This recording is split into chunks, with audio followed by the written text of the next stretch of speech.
وبركاته. إن الحمد لله رب العالمين والعاقبة للمتقين والصلاة والسلام على سيد الأنبياء والمرسلين نبينا محمد وعلى آله وأصحابه ومن تبعهم بإحسان إلى يوم الدين. الحمد لله الذي هدانا لهذا وما كنا لنهتدي لولا أن هدانا الله. رب اشرح لي صدري ويسر لي أمري واحلل عقدة من لساني يفقهوا قولي. اللهم انفعنا بما علمتنا وعلمنا ما ينفعنا وزدنا علما. اللہ تعالیٰ کے فضل و احسان سے سورہ یوسف کی آیت نمبر 102 تک ہماری کلاس مکمل ہو چکی ہے اور آج آیت نمبر 103 سے ہمارے سبق کا آغاز ہوگا انشاءاللہ. اعوذ باللہ من الشیطان الرجیم. بسم اللہ الرحمن الرحیم. وما أكثر الناس ولو حرصت بمؤمنين.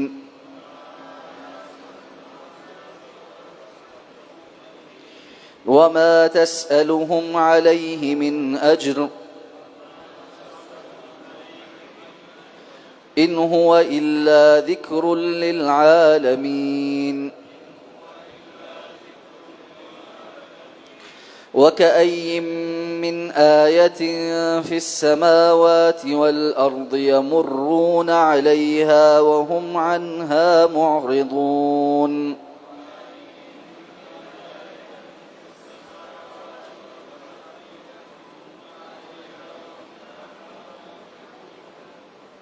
وما يؤمن أكثرهم بالله إلا وهم مشركون.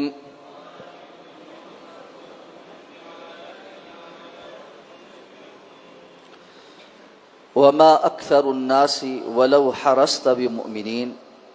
اور اکثر لوگ خواہ آپ کتنی ہی حرص یا خواہش کریں ہرگز ایمان لانے والے نہیں. وما تسألهم علیہ من اجر.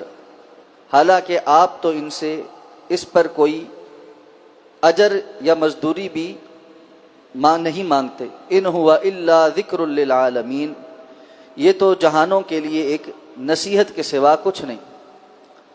وَكَأَيٍّ مِّنْ آيَةٍ فِي السَّمَاوَاتِ وَالْأَرْضِ. اور آسمانوں اور زمین میں کتنی ہی نشانیاں ہیں. يَمُرُّونَ عَلَيْهَا. جن پر سے یہ گزرتے ہیں. وَهُمْ عَنْهَا مُعْرِضُونَ. اور وہ ان سے اعراض کرنے والے ہوتے ہیں. وَمَا يُؤْمِنُ أَكْثَرُهُمْ بِاللَّهِ. اور ان میں سے اکثر اللہ پر ایمان نہیں رکھتے. إِلَّا وَهُمْ مُشْرِكُونَ. سوائے اس حال میں کہ وہ شریک بنانے والے ہوتے. رسول اللہ صلی اللہ علیہ وسلم کو حضرت یوسف علیہ السلام کا پورا واقعہ تفصیل کے ساتھ وحی کرنے پر آخر میں فرمایا کہ یہ غیب کی وہ باتیں ہیں جو ہم نے آپ کی طرف وحی کی. اور آپ وہاں موجود نہیں تھے جب یوسف علیہ السلام کے بھائی وہ مشورے کر کے تدبیریں کر رہے تھے، لیکن اللہ تعالیٰ نے آپ کو وحی کے ذریعے وہ ساری تفاصیل بتا دیں. اور ابتدا میں جو کہا تھا کہ اس قصے میں سوال کرنے والوں کے لیے نشانیاں ہیں کہ جنہوں نے سوال کیا تھا کہ یہ بتائیں کہ بنی اسرائیل جو فلسطین میں تھے کیوں کر مصر میں پہنچ کر فرعونہ مصر کے غلام بن گئے، ان کا یہاں آنے کا سبب کیا ہوا. تو اس واقعے نے وہ پوری تفصیل کھول کر بیان کر دی اور ان کے سوال سے بھی بڑھ کر اور بھی حالات بیان کر دی. اب ہونا تو یہ چاہیے تھا کہ جنہوں نے یہ سارے سوالات کیے تھے رسول اللہ صلی اللہ علیہ وسلم سے جواب میسر آ جانے پر وہ ایمان لاتے. لیکن جو بندہ عناد پر ہو، ضد پر ہو، تعصب پر ہو، اس کو دلیل سے کیا مطلب؟ اس نے تو بہانے تلاش کرنے ہوتے. وہ تو اپنے طور پر ایسی ایسی باتیں تلاش کر کے لاتا ہے کہ وہ اپنے دعوے کو سچا ثابت کر سکے اور نعوذ باللہ انبیاء کو جھوٹا ثابت کر سکے. لیکن جب انبیاء کی بات سچ ہو جاتی ہے تو وہ مزید کسی اور بہانے کی تلاش میں چل پڑتے، ایمان تو نہیں لاتے. اب یہی ہوا، مشرکین مکہ اور مطالبہ کرنے والے بجائے ایمان لانے کے اپنے کفر کے اوپر مزید پکے رہے. جب ایسا ہوتا ہے تو فطری بات ہے کہ دل میں ایک پریشانی آتی ہے. رسول اللہ صلی اللہ علیہ وسلم کے دل میں بھی یہ پریشانی آئی اور آپ صلی اللہ علیہ وسلم کے دل میں پریشانی جب بھی آتی تھی یہ نہیں ہوتی تھی کہ انہوں نے میری بات نہیں مانی. آپ صلی اللہ علیہ وسلم کو پریشانی یہ ہوتی تھی کہ یہ ایمان نہیں لا رہے, اپنی آخرت برباد کر رہے. تو اس وقت بھی یہی پریشانی ہوئی کہ یہ ایمان ہی نہیں لے کر آ رہے. اب ان میں سے بہت سے ہیں جو قریبی رشتہ دار بھی ہیں, جو اپنے شہر کے رہنے والے ہیں, انسان کو ایک انسیت ہوتی. اللہ تعالیٰ نے فرمایا وما اکثر الناس ولو حرصت بمؤمنین, آپ کتنی ہی خواہش کیوں نہ کر لے, لوگوں کی اکثریت ایمان نہیں لے کر آئے گی. یعنی ایسا نہیں ہو سکتا کہ ابھی فوری طور پر ان کی اکثریت ایمان لے آئے. اچھا, اس آیت کا یہ معنی نہیں ہے کہ کبھی بھی ایسا نہیں ہو سکتا, اس لیے کہ قرآن نے ہی اللہ کے رسول صلی اللہ علیہ وسلم کو اس بات کی خوشخبری بھی سنائی, اذا جاء نصر اللہ والفتح ورأیت الناس يدخلون فی دین اللہ افواجا. اور پھر اللہ کے رسول صلی اللہ علیہ وسلم نے وہ خوشخبریاں بھی سنائی ہیں کہ ایک وقت آئے گا کہ جب حضرت عیسیٰ علیہ السلام تشریف لائیں گے, دجال کا خاتمہ ہو جائے گا, اور دنیا کے اندر بڑی بڑی جنگیں ہونے کے بعد بہت بڑی تعداد مر جائے گی, اور پھر اہل ایمان کو جو غلبہ ملے گا تو ایک وقت ایسا بھی آئے گا کہ پوری دنیا مسلمان ہوگی, پوری دنیا مومن ہوگی, جتنی آبادی ہوگی اس میں کوئی کافر نہیں ہوگا. در حقیقت ایسا ہے کہ جس موقع پہ یہ آیت نازل ہو رہی ہے اس وقت اور عموم میں عام طور سے جو قانون نافذ ہے اللہ کا, اس کے تحت یہ ہے کہ لوگوں کی اکثریت ایمان نہیں لاتی. لوگوں کی اکثریت اپنے باپ دادا کے دین پر, اپنی خواہش پرستی پر, سنی سنائی باتوں کے اوپر, تعصب کے اوپر, اپنی منمانی کے اوپر ہوتی ہے. دلیل سمجھنے والے اور دلیل کی وجہ سے اختلاف کرنے والے ہمیشہ تھوڑے ہوتے ہیں. اس لیے دعوت کا کام کرنے والے کی ذمہ داری یہ ہے کہ وہ دعوت دیتا رہے. قبول کرنے والے کتنے ہیں یہ قطع نظر اس بات سے, سننے والے کتنے ہیں قطع نظر اس بات سے. لوگوں کی اکثریت حق کی دلیل نہیں. کتنے لوگ ایسے ہیں جب آپ ان کو کوئی بات سمجھائیں تو کہتے ہیں دیکھو جی اتنا رش فلان جگہ لگا ہوا ہے, کچھ تو ہے نا جو لوگوں کو وہاں سے ملتا ہے, کوئی فیض تو ہے نا جو وہ وہاں سے حاصل کرتے ہیں, وگرنہ اتنا رش تھوڑی ہوتا. تو بھائی اگر یہ قاعدہ مان لیا جائے نا کہ اکثریت دلیل ہے, تو پھر تو سب سے پہلی چیز ہی اسلام کے مخالف ہو گئی, اس لیے کہ دنیا کے اندر سب سے زیادہ کسی مذہب کے ماننے والے تو عیسائی ہیں, اور اس کے بعد دیگر مذاہب ہیں. اس لیے 7 ارب لوگوں میں سے ہر قسم کا مسلمان ڈالڈے بناسپتی والا ملا کر بھی 1.5 ارب بنتا ہے. تو یہ دلیل نہیں بنتی. اور کسی جگہ رش ہونے کی وجہ سے, کسی جگہ جمگٹا ہونے کی وجہ سے, لوگوں کا ادھر مائل ہو جانے کی وجہ سے اس کو مبنی بر حق نہیں سمجھا جا سکتا. اگر ایسا ہونا شروع ہو جائے تو پھر تو دنیا کے اندر فحاشی کے اڈوں پر, دنیا کے اندر گانے بجانوں کے کانسرٹس پر کہیں زیادہ رش ہے. اس کا مطلب ہے وہاں پہ بھی کوئی نہ کوئی فیض تو ملتا ہی ہے لوگوں کو, کچھ تو ملتا ہی ہے جو لوگ وہاں جاتے. تو یہ دلیل نہیں ہوتی. دلیل وہ ہوتی ہے جو کتاب و سنت کے اندر مذکور ہو, جس کو آپ دلیل کہہ سکتے ہو, اور وہ اللہ کا فرمان اور رسول اللہ صلی اللہ علیہ وسلم کے صحیح فرمان کے علاوہ کوئی اور چیز نہیں. اس لیے اللہ تعالیٰ نے فرمایا کہ آپ لوگوں کی اکثریت کی ایمان لانے کے اوپر جتنی بھی خواہش کر لیں سرے دست یہ ممکن نہیں. اب فرمایا لیکن یہ لوگ عجیب ہیں کہ ان کو آپ صلی اللہ علیہ وسلم کے تمام تر اخلاص کے باوجود آپ کی دعوت سمجھ نہیں آتی. وما تسألهم علیہ مجر, حالانکہ آپ ان سے کوئی اجر کا مطالبہ تو نہیں کر, آپ یہ تو نہیں کہہ رہے کہ میری دعوت مانو تو میں تم سے اتنے فیس لوں گا, یا تم میرے گروہ کا حصہ بن جاؤ اور میں تم سے اتنا چندہ لوں گا. آپ صلی اللہ علیہ وسلم کی دعوت تو اخلاص پر مبنی دعوت, اور اس کے مقابل اس دعوت سے ہٹ جانے پر آپ کو یہ بہت کچھ دینے کو تیار. مشرکین مکہ نے آپ صلی اللہ علیہ وسلم کو پیشکشیں کی تھی, جتنا مال چاہیے اتنا مال دینے کو تیار ہیں, سرداری چاہیے وہ سردار بنانے کو تیار ہیں, کسی خاتون سے شادی کرنا چاہتے ہیں اس کے ساتھ آپ کی شادی کروانے کو تیار ہیں. زبان سے آپ اپنی خواہش ہمارے سامنے رکھیں, ہم وہ پوری کرنے کو تیار ہیں, آپ بس اپنی اس دعوت توحید سے پیچھے ہٹ جائیے. تو اللہ نے فرمایا وما تسألهم علیہ من اجر, آپ تو ان سے کسی اجر کا مطالبہ نہیں کر. اور یہ بات قرآن مجید نے انبیاء کے متعلق متعدد جگہ پہ قرآن میں بیان کی ہے کہ انبیاء کا دعوت دینے کا کی وجہ دنیا نہیں ہے, دنیا کا کوئی مفاد نہیں ہے, بلکہ وہ ایک اخلاص پر مبنی دعوت دے رہے ہیں، جس کی وجہ سے آخرت کی جو حقیقی کامیابی ہے انسان اس سے ہمکنار ہو سکتا ہے۔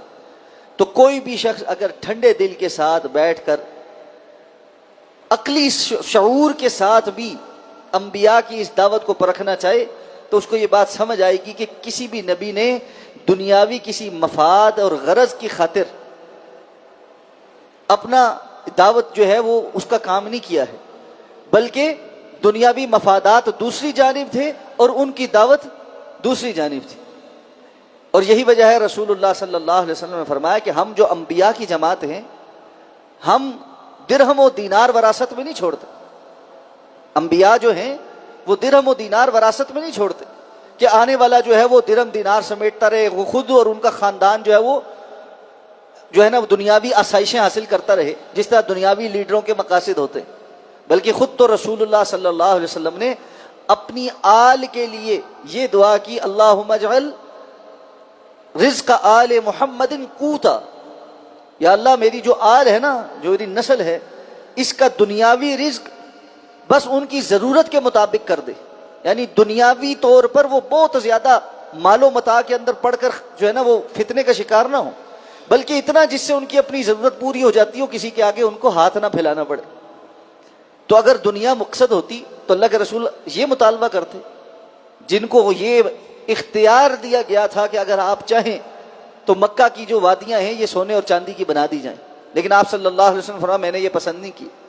اس لیے دعوت کا اصل جو ہے وہ اخلاص ہے، کوئی مفاد اور غرض نہیں ہے، اور ان مفادات اور اغراض میں فی زمانہ شہرت پسندی، واہ واہ، یہ سوشل میڈیا کے جو لائکس اور شیئرز اور ویوز ہیں، یہ بھی ایک فساد بن گئے۔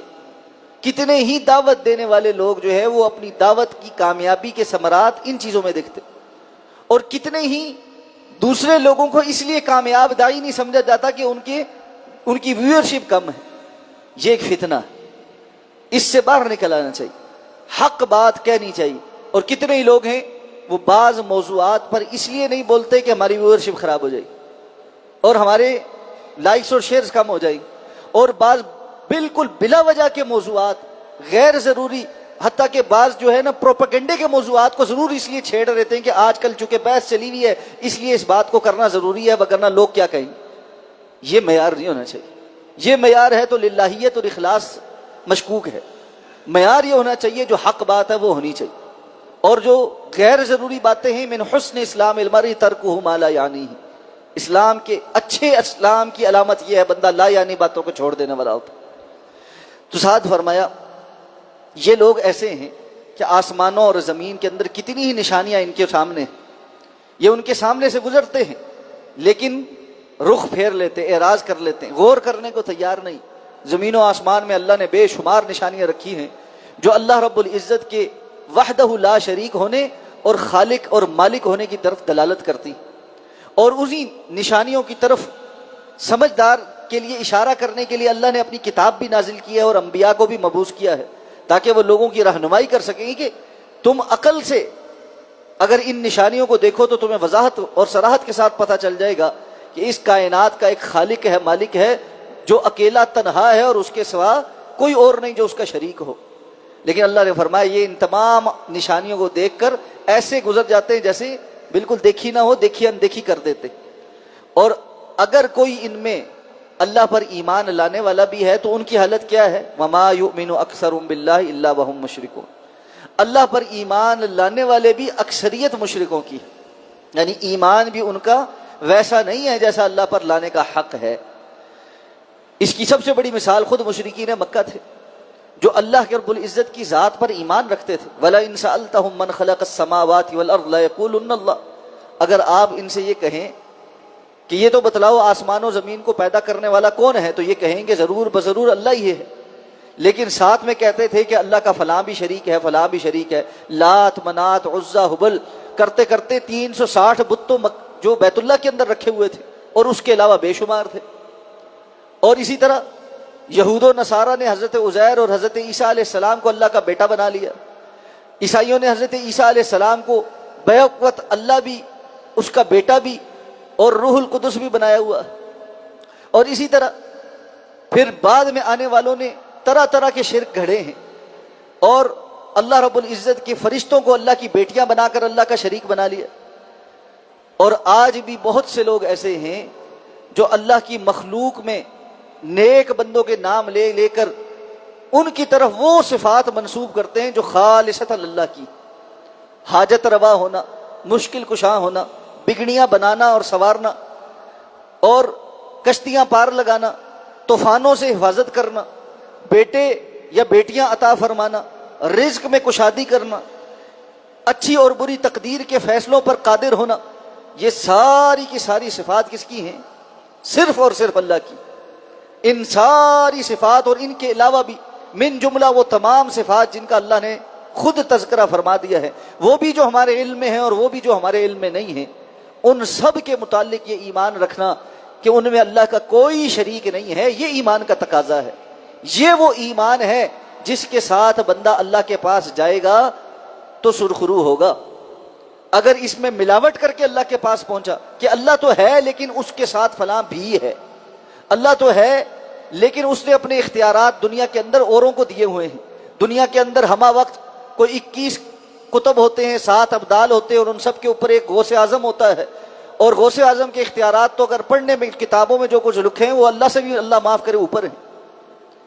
تو ایسے جو ایمان ہیں یہ اللہ رب العزت کے ہاں کامیابی نہیں دلا سکتے، کہ اللہ رب العزت نے اپنے تمام اختیارات اس مخلوق کے دیے ہوئے ہیں، اور یہ ساری مخلوقات جو ہے وہ لوگوں کے اندر رزق بانٹتی ہیں اور اولادیں دیتی ہیں اور نفع نقصان کی مالک ہیں۔ اللہ کے رسول صلی اللہ علیہ وسلم سید الانبیاء جناب محمد الرسول اللہ صلی اللہ علیہ وسلم اگر مخلوق میں کوئی نفع نقصان کا مالک ہوتا، کوئی حاجت روائی کے قابل ہوتا، کوئی رزق بانٹ سکتا یا اولادیں دے سکتا، تو آپ صلی اللہ علیہ وسلم سے زیادہ کون تھا جس کو یہ حق حاصل ہوتا؟ لیکن قرآن کہتا ہے، اللہ کے رسول آپ کہیے، لا املک لنفسی ضرا ولا نفعا، آپ کہہ دیجئے میں تو اپنی ذات کے لیے بھی کسی نفع اور نقصان کا مالک نہیں ہوں، تمہارے لیے کیا کر سکتا؟ نفع نقصان کی مالک ذات صرف اللہ کی ہے۔ اس لیے لوگوں کی اکثریت شرک کرنے والوں کی، جبکہ وہ سمجھتے ہیں کہ ہم ایمان لاتے ہیں، اور پھر اس اکثریت کے اندر ایک بڑا اضافہ اس وقت ہو جاتا ہے جب یہ معاملہ شرک جلی سے شرک خفی کی طرف آ جائے، جب بظاہر بندہ عمل تو اللہ کے لیے کر رہا ہوتا ہے لیکن اس کا مقصود ریاکاری، دکھلاوا، واہ واہ سمیٹنی ہو جائے۔ اور یہ ایک ایسا شرک ہے جس کے متعلق فرمایا، اندھیری رات میں کالی چونٹی سیاہ پتھر کے اوپر چلتی ہے، اس کی چال کا کسی کو جس طرح احساس نہیں ہوتا، اس طرح بندے کے اندر یہ شرک داخل ہو جاتا ہے اور اس کو احساس بھی نہیں ہوتا کہ وہ شرک کر رہا ہے، وہ دکھاوے کی نمازیں پڑھ رہا ہے، وہ دکھاوے کے درس دے رہا ہے، وہ لوگوں کی واہ واہ سمیٹنے کے لیے دائی بنا ہوا ہے، وہ لوگوں کی واہ واہ سمیٹنے کے لیے نیک بنا ہوا ہے، وہ نمازی، حاجی، پرہیزگار، خرچ کرنے والا، ظاہری حلیہ ایمان والا بنا کے لوگوں سے داد سمیٹنا چاہتا ہے۔ یہ ایسا شرک ہے جس کے اندر بہت بڑی تعداد مبتلا ہے، والعیاذ باللہ، اللہ بڑے اور چھوٹے سارے قسم کے شرک سے محفوظ فرمائے۔ اسی لیے رسول اللہ صلی اللہ علیہ وسلم یہ دعا مانگا کرتے تھے، اللہم انی اعوذ بک ان اشرک بک وانا اعلم واستغفرک لما لا اعلم، یا اللہ میں آپ سے اس بات کی پناہ طلب کرتا ہوں کہ میں آپ کے ساتھ شرک کروں جبکہ مجھے پتہ ہو کہ میں شرک کر رہا ہوں، جانتے بوجھتے شرک کروں، شرک جلی کروں، اور اس بات سے استغفار طلب کرتا ہوں مجھے معاف فرما دے کہ میں شرک میں مبتلا ہو چکا ہوں جبکہ میرے علم میں بھی نہ ہو، چھپا ہوا شرک میرے اندر داخل ہو چکا ہو۔ اور بار بار یہ دعا کہ رب اللہم طاہر قلبی من النفاق وعملی من الریا ولسانی من الکذب وعیونی من الخیانہ فإنک تعلم خائنۃ الاعین وما تخفی الصدور، اللہم اجعل کل عملی خالصا لوجہک لا ریاء ولا سمعہ۔ یہ ساری دعائیں بار بار پڑھتے رہنا چاہیے، اور اس سب کے بعد بھی جب عمل ہو جائے تو اللہ کے حضور تنہائی میں گڑ گڑانا چاہیے کہ ربنا تقبل منا انک انت السمیع العلیم وتب علینا انک انت التواب الرحیم، یا اللہ ہمارا یہ ٹوٹا پھوٹا عمل تھا بھی آپ کی توفیق سے ہی، اور اس کی قبولیت کی استدعا بھی آپ سے ہی ہے، وگرنہ اس کی کوئی وقت نہیں۔ ہر وہ عمل جس کو ساری دنیا واہ واہ کر دے لیکن اللہ کے ہاں وہ قابل قبول نہ ہو، اس کی کوئی حیثیت نہیں۔ اور ہر وہ عمل جو اللہ کے ہاں مقبول ہو جائے، خواہ دنیا میں کسی ایک مخلوق کو بھی اس کے متعلق علم نہ ہو، وہ بڑا قیمتی عمل ہے۔ اس لیے چھپا چھپا کر اپنے اعمال کو سینچ سینچ کے رکھنا اور ان کی حفاظت کرنا، اس تدبیر میں لگے رہنا کہ میرا کوئی عمل ایسا رہ جائے کہ جس کا کی ہوا صرف اللہ کے علاوہ کسی کو نہ ہو، کوئی پتہ نہ ہو کسی کو کہ یہ کام میں نے کیا ہے، تاکہ وہ عمل اللہ کے سامنے کل قیامت کو پیش کیا جا سکے کہ یا اللہ یہ عمل تو ایسا ہے جو میں نے کسی اور کے لیے نہیں کیا، خالص تیری رضا کے لیے کیا تھا، تو وہ نجات کا ذریعہ بن جائے گا۔ اس لیے وما یؤمن اکثرهم باللہ الا وهم مشرکون، لوگوں کی اکثریت اللہ پر ایمان نہیں رکھتی سوائے اس کے کہ وہ مشرک ہیں۔ یہاں ایک مغالطہ اور بھی ختم کر دینا چاہیے۔ بعض لوگ یہ کہتے ہیں اس حدیث سے استدلال کرتے ہوئے کہ اللہ کے رسول صلی اللہ علیہ وسلم نے صحابہ کرام کو مخاطب کرتے ہوئے فرمایا تھا، مجھے اب تمہارے متعلق شرک کا خوف نہیں ہے، لیکن مجھے اس بات کا خوف ہے کہ دنیا تم پرواہ ہو جائے گی اور تم اس کے پیچھے ایک دوسرے کی گردنیں اتارنے لگو گے۔ تو وہ کہتے ہیں اس کا متعلق اللہ کے رسول نے خود کہہ دیا کہ جی اب مجھے تمہارے متعلق شرک کا خوف نہیں، تو اس کا مطلب ہے امت مسلمہ جس نے لا الہ الا اللہ محمد الرسول اللہ پڑھ لیا وہ شرک نہیں کر سکتا۔ یہ تو بڑی بودی دلیل ہے، قرآن جا بجا یہ بات بیان کر رہا ہے، اور اللہ کے رسول صلی اللہ علیہ وسلم نے بھی بیان کیا تھا، اور صحابہ کرام نے بھی بعد میں لوگوں کو متنبع کیا، اور ساری زندگی امت کے علماء یہ کام کرتے رہے کہ لوگوں کو بتاتے رہے کہ یہ کام جو ہے یہ شرک ہے، اور اس کی وجہ سے بندہ مشرک ہو جاتا ہے، اور لوگ یہ کہیں کہ جی اب بندہ مشرک ہو ہی نہیں سکتا۔ تو بھائی جب اللہ کے رسول صلی اللہ علیہ وسلم نے یہ بات ارشاد فرمائی تھی تو جو اس وقت مخاطب صحابہ تھے ان کو فرمایا تھا کہ تم لوگ اب میری تربیت سے گزر چکے ہو، تمہارے متعلق مجھے اب یہ ڈر نہیں ہے کہ تم جان بوجھ کے شرک کرنے لگو گے، ہاں یہ ڈر ضرور ہے کہ دنیا واہ ہو گئی تو دنیا کے مال کا فتنہ ایسا ہے کہ جس کی وجہ سے تمہارے اندر اختلاف ہو جائے گا، اور بعد میں اختلاف ہوا بھی، اور ہے تو فتنہ ہے، مال فتنہ، انما اموالکم و اولادکم فتنہ، مال اور اولاد فتنہ ہے، آزمائش ہے، امتحان ہے، اور اس کی وجہ سے بہت سارے لوگ جو ہے نا وہ جو ہے نا پھسل جاتے، بہت سارے لوگ اس کی طرف مائل ہو جاتے، اور یہ انسان کا ایک امتحان ہے۔ تو لیکن اس سے یہ استدلال کرنا کہ کوئی بھی قیامت تک اب مشرک نہیں ہو سکتا، یہ غلط استدلال۔ کتاب و سنت نے وضاحت کے ساتھ بتایا کہ شرک شرک ہے، اور جو بھی اس کا ارتکاب کرے گا وہ مشرک ہوگا، اور بہت سے لوگ ایسے قیامت تک آتے رہیں گے جو ایمان کا دعویٰ ہونے کے باوجود مشرک ہوں گے، والعیاذ باللہ۔ ہاں یہ ایک علیحدہ موضوع ہے کہ جی ایک بندہ وہ کافر ہے مطلقاً اور مشرک بھی ہے، اور ایک بندہ کلمہ پڑھتا ہے اور مشرک بھی ہے، ایک کلمہ گو مشرک ہے، ایک غیر کلمہ گو مشرک ہے، دونوں میں فرق ہے، دونوں میں فرق ہے۔ اور کلمہ گو مشرک جو ہے جو کلمہ پڑھتا ہے لیکن شرک کرتا ہے، پھر ان میں بھی لوگوں کی مختلف احوال ہیں اپنے اپنے علم کے مطابق۔ کچھ ایسے ہیں جن کے پاس پورا علم ہے اور اس کے باوجود وہ شرک کر رہے ہیں، وہ بدترین مجرم ہیں، اور کچھ ایسے ہیں جو نرے جاہل ہیں، کلمہ تو پڑھا ہے لیکن پتہ ہی نہیں ہے کہ اسلام کیا ہے، اور ان کی جہالت جو ہے اس کے سبب وہ بعض چیزوں کو نیکی سمجھ رہے ہیں جبکہ وہ شرک ہے، ان کو تعلیم دی جائے گی اور ان کا معاملہ اللہ پر چھوڑا جائے گا۔ اس لیے یہ ایک طویل بحث ہے، اور اس کی وجہ سے لوگوں کے اوپر فتوے نہیں لگانے چاہیے کہ تم مشرک، تم کافر، تم فلاں، تم یہ۔ عمل کو بتانا چاہیے کہ یہ عمل مشرکانہ عمل ہے، یہ عمل شرکیہ عمل ہے، یہ درست نہیں ہے، اور اس کی وجہ سے بندہ مشرک ہو جاتا ہے، لیکن تم مشرک ہو یہ ایک علیحدہ مسئلہ ہے، ایسا کسی کو نہیں کہا جا سکتا۔ اس لیے اس کی طرف رکنا چاہیے۔ اللہ رب العزت ہمیں سمجھ کر عمل کرنے کی توفیق عطا فرمائے۔ سبحانک اللہم و بحمدک، نشہد ان لا الہ الا انت، نستغفرک و نتوب الیک۔ اس میں صحیح بات تو یہ ہے کہ آپ صلی اللہ علیہ وسلم کی آل جو ہم کہتے ہیں نا اللہم صلی علی محمد وعلی آل محمد، اس سے مراد آپ کی امت ہے جو ایمان لائی ہے۔ یہ سمجھنا کہ یہ صرف آپ کے گھر والے ہیں یہ درست نہیں ہے موقف۔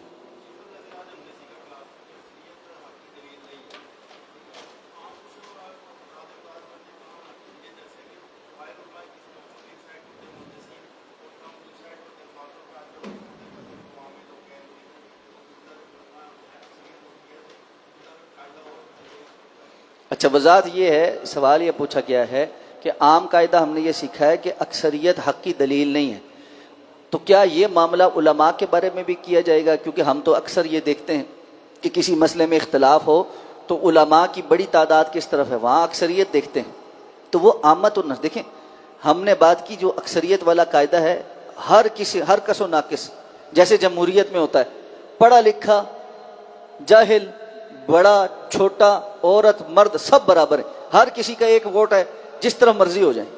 یہ ہے وہ اکثریت جس کی کوئی جو ہے نا حق کا دلیل نہیں ہے. لیکن جو پڑھے لکھے لوگ جو علم رکھتے ہیں ان میں اگر اکثریت ایک طرف ہو جائے تو ظاہر بات ہے ان کا ایک وزن ہے، اور اس وزن کو کتاب و سنت نے تسلیم کیا ہے. جیسے رسول اللہ صلی اللہ علیہ وسلم جب صحابہ سے مشورہ کرتے تھے تو جو کبار صحابہ تھے جب وہ ایک طرف ہو جاتے تھے تو پھر اللہ کے رسول ان کی بات مانتے تھے. اسی طرح خلافت کے فیصلے اکثر اس طرح ہوتے رہے. تو اس لیے جہاں علماء موجود ہوں وہاں تو یہ دیکھا جائے گا کہ علمی اختلاف میں بڑے کبار علماء کی اکثریت کس طرف ہے، تو وہ علمی بات. لیکن یہ کہ جی عالم اور جاہل برابر ہو جائے اور وہاں پہ اکثریت دیکھی جائے، وہاں اکثریت نہیں دیکھی جائے.